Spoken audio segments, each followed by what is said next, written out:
পাবনাবাসী জানতে চাচ্ছি আপনারা সকলে কেমন আছেন। আল্লাহ রাব্বুল আলামিন বলেন, ওয়ামা আরসালনাকা ইল্লা রাহমাতাল লিল আলামিন। আমার আল্লাহ ডেকে ডেকে বলেন, ও গোলাম, নবীকে আমি পাঠালাম, দুনিয়ার বুকে প্রেরণ করলাম। কেন? কারণ জানো নাকি, আমি রসুলকে শুধুমাত্র দয়া করে পাঠালাম। সুবহানাল্লাহ। 2 নম্বর মান হলো, 2 নম্বর শান হলো, নবীজির মর্যাদা সরাসরি আল্লাহ পাক দান করেছেন। সুবহানাল্লাহ। দুনিয়ায় একজনের মান আরেকজন মানুষ দেয়, দুনিয়ায় একজনের সম্মান নিজের যোগ্যতা বলে অর্জন করে। আল্লাহর রসুলের সম্মান দিয়েছেন সরাসরি আমার আল্লাহ। আল্লাহ রাব্বুল আলামিন বলেন, ওয়ারাফা'না লাকা যিকরাক। ও রাসূল, আপনার সম্মান আমি আল্লাহ গগনচুম্বী বানায়া দিলাম। জোরে বলুন সুবহানাল্লাহ। এই পৃথিবীতে যত নবী কিংবা রাসূল আগমন করেছেন, সব নবী কিংবা রাসূলদের মধ্যে সবচাইতে উচ্চ মর্যাদা আর অন্য কোন নবী আম্বিয়াদেরকে দেন নাই, একমাত্র রাসূল মুহাম্মদ সাল্লাল্লাহু আলাইহি ওয়াসাল্লামকে দিয়েছেন। ও মুসলমান ভাইয়েরা, গভীর মনোযোগ বাড়ায় দেন।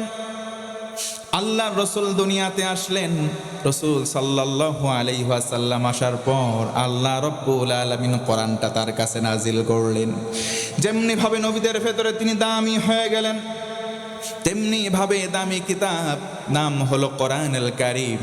কোরআনে কারীম রাসূলের উপরে নাজিল করা হলো। জোরে বলুন সুবহানাল্লাহ। আল্লাহ তাআলা বলেন, তাহা মা আনজালনা আলাইকাল কুরআনা লিতাশকা।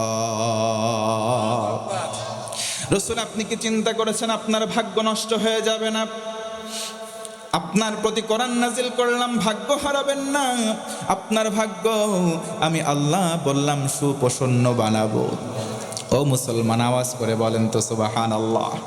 আল্লাহ রাব্বুল আলামিন যে কথা একবার বলেন, ওয়াদাল্লাহি হাক্কুন হয়ে যায়। আল্লাহর ওয়াদা সত্য। কালিমাতাল্লাহি হিয়াল উলিয়া, আল্লাহর কালিমা সবার চাইতে উঁচু। পড়েন সুবহানাল্লাহ।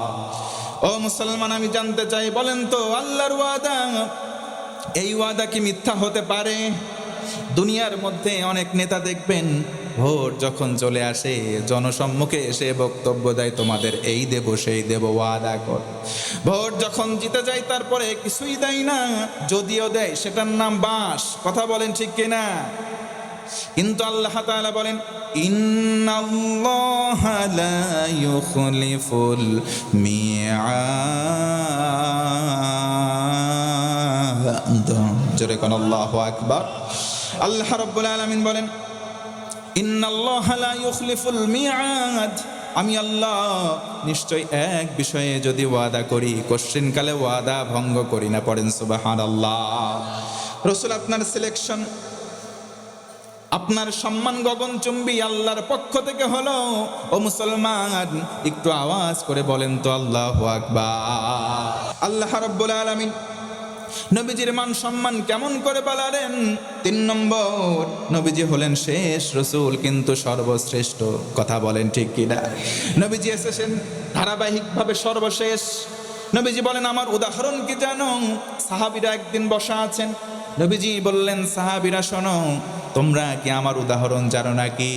একজন বললেন, না, আপনি বলেন। রাসূল আমার বলেন, একজন একটা অট্টালিকা বানালো, বড় একটা প্রাসাদ বানালো, মোজাইদ পাথর দিল, সুন্দর বর্জন করলো। মানুষজন আসলো, এত ফুন আলাহু, মানুষ চারপাশে ঘোরাঘুরি শুরু করলো। ওয়া আজিবুন আলাহু, এমনকি তারা আশ্চর্যিত হলো, একে অপরকে বলল, কত সুন্দর বিল্ডিং হয়েছে, দেখো কত সুন্দর, চোখ ধাঁধানো। কিন্তু একটা অট্টালিকার উপর দিকে ইট ফাঁকা থাকলো, একটা মাত্র ইট না থাকার কারণে সবাই বলল, ইটটা যদি থাকতো পরিপূর্ণ বিল্ডিং হয়ে যেত। কথা বলেন ঠিক কিনা? আল্লাহর হাবিব বলেন, ও সাহাবীরা শোনো, আমি হলাম আল্লাহর পক্ষ থেকে আসা ওই ইট, নবীদের দিয়ে আল্লাহ তাআলা একটা বড় বিল্ডিং বানালেন, আমি হলাম সর্বশেষ ইট। জোরে কোন সুবহানাল্লাহ। আল্লাহ রাব্বুল আলামিন বলেন নবী সাল্লাল্লাহু আলাইহি ওয়াসাল্লামের সম্মান কেমন করে? নবীজি হলেন সর্বশ্রেষ্ঠ, নবীজি হলেন সর্বশেষ। আল্লাহ তাআলা কোরআনে কারিমে বলেন, মা কানা মুহাম্মাদুন আবা আহাদিম মির রিজালিকুম ওয়ালাকিন রাসূলুল্লাহি ওয়া খাতামান নাবিয়্যিন। আল্লাহ রাব্বুল আলামিন বলেন, মুহাম্মদ তোমাদের পুরুষদের কারো পিতা নন, বরং তিনি আল্লাহর রাসূল এবং নবীদের আগমন যেই রয়েছে আগমনের সিলসিলার সর্বশেষ পয়গম্বর। জোরে বলুন সুবহানাল্লাহ। আল্লাহ রাব্বুল আলামিন নবীজির মান কিংবা সম্মান এতভাবে গগনচুম্বী করলেন। 4 নম্বর কারণ হলো নবীজির আনুগত্য যে মানবে সরাসরি আল্লাহর আনুগত্য করার সমান হয়ে যাবে। পড়েন সুবহানাল্লাহ। আল্লাহ রাব্বুল আলামিন বলেন, মান ইউতি'ইর রাসূল ফাকাদ আতা'আল্লাহ।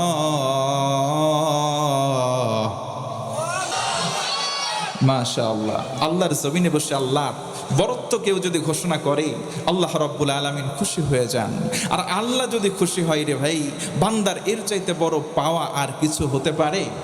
জোরে বলেন, হতে পারে? আল্লাহ রসুলের মান ইজ্জত বাড়িয়েছেন সরাসরি আল্লাহ। আল্লাহ তাআলা বলেন 5 নম্বর কারণ হচ্ছে রসুলের চরিত্র ছিল সবচাইতে মহানতম। একবার বলা যাবে না সুবহানাল্লাহ? আল্লাহ রাব্বুল আলামিন বলেন,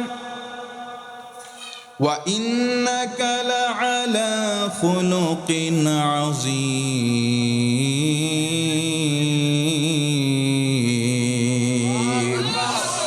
নিশ্চয় আমি আল্লাহ, ও রাসূল শোনেন, আপনার সম্মান চরিত্র মর্যাদা সব চাইতে মহান বানায়া দিলাম। জোরে বলুন একবার সুবহানাল্লাহ।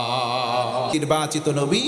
8 নম্বর 7 নম্বর কারণ হচ্ছে নবী সাল্লাল্লাহু আলাইহি ওয়াসাল্লাম সব নবীদের নবী, তাকে সাইয়্যিদুল বাশার বলা হয়, তেমনি ভাবে সাইয়্যিদুল আম্বিয়া ওয়াল মুরসালিন বলা হয়। জোরে গান সুবহানাল্লাহ। এই নবী শব্দের অর্থ হচ্ছে বার্তাবাহক।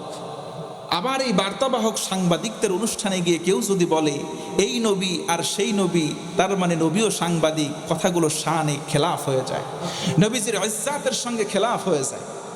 অতএব শব্দ চয়নের ক্ষেত্রে আমরা একটু সতর্কতামূলক পদক্ষেপ গ্রহণ করব ইনশাআল্লাহ। এজন্য রসুলের শান ইজ্জতকে কেমনে বুলন্দ করা যায় সেই চেষ্টা করব।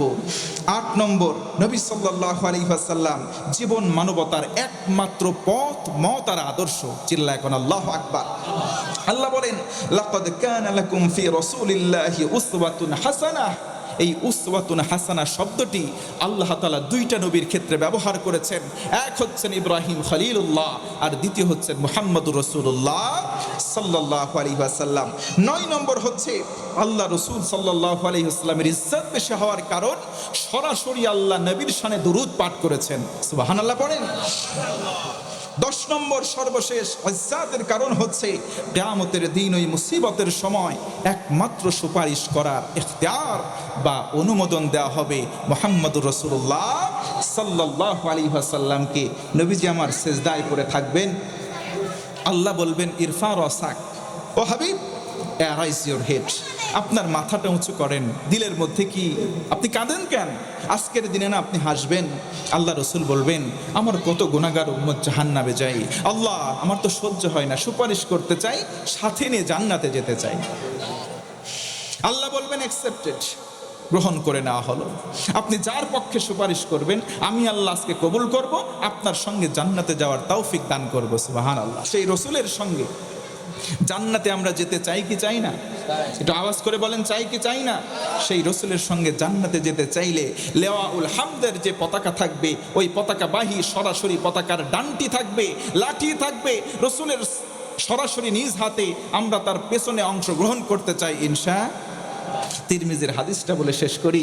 আল্লাহর হাবিব সাল্লাল্লাহু আলাইহি ওয়াসাল্লাম সাহাবীদেরকে নিয়ে বসে আছেন, বলতেছেন জানো তোমরা জান্নাতে যে যাবা, জান্নাতের ভিতরে ভাগ হবে, লাইন হবে, কাতার হবে, চেয়ার হবে, ক্লাসিফিকেশন হবে, শ্রেণী বিন্যাস হবে।